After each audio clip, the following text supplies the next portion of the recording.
Hi hello అందరికీ welcome to my channel. నా ఛానల్లో రెగ్యులర్గా నేను చేసే వంటలను అయితే మీరు చూసే ఉంటారు.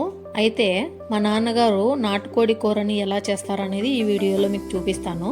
సో ప్రాసెస్లోకి వెళ్లే ముందు మీలో ఎంతమందికి నాటుకోడి కూర అంటే ఇష్టమో కామెంట్ అయితే చేసేయండి. ఇంకా లేట్ ఎందుకు, ప్రాసెస్లోకి అయితే వెళ్ళిపోదాం. ముందుగా నాటుకోడిని అయితే చిన్న చిన్న ముక్కలుగా కట్ చేసుకొని పక్కన పెట్టుకోవాలి. తర్వాత స్టవ్ ఆన్ చేసి ప్యాన్ పెట్టి అందులోకి సరిపడా ఆయిల్ని అయితే వేసుకొని పోపుకు కావాల్సిన జీలకర్ర, ఆవాలు, అలాగే చెక్క, మరాఠీ మొగ్గని వేసుకోవాలి.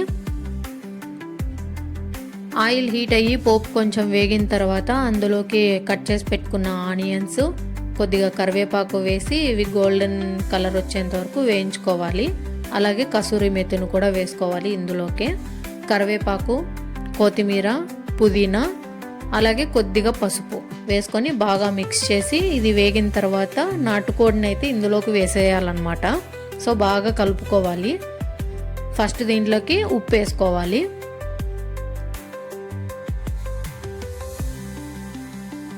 సరిపడా ఉప్పు వేసుకున్నాం కదండి. ఇప్పుడు బాగా మిక్స్ చేసుకోవాలి ఆ ఉప్పు అంతా ముక్కలకు పట్టేలాగా.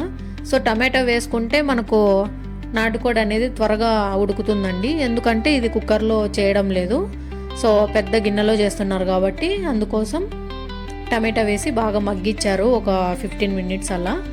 సో మూత తీసి చూస్తే బాగా మగ్గిపోయింది. సో ఇప్పుడు రుచికి సరిపడా కారాన్ని అయితే వేసుకోవాలి. మసాలా పేస్ట్ అండి. ఈ మసాలాని అల్లం, వెల్లుల్లి, తెల్లవాయి, ఆనియన్స్, అలాగే ఎండు కొబ్బరి వేసి ప్రిపేర్ చేసిండేదండి. ఇది ఇలా వేసుకోవడం వల్ల టేస్ట్ చాలా బాగుంటుంది ఈ నాటుకోడికి. సో ఇది సరిపోయేంత వేసుకొని తర్వాత అందులోకే కొద్దిగా గరం మసాలాని, మిరియాల పొడిని, అలాగే కొద్దిగా చికెన్ మసాలాను వేసుకోవాలి. ఇందులోకి కొద్దిగా ధనియాల పౌడర్ను కూడా యాడ్ చేసుకుందాం. సో ఇంకా స్పైసెస్ అన్నీ వేయడం అయిపోయింది కదా. ఇప్పుడు బాగా మిక్స్ చేసుకొని కొద్దిగా వాటర్ని అయితే వేసేసుకోవాలి.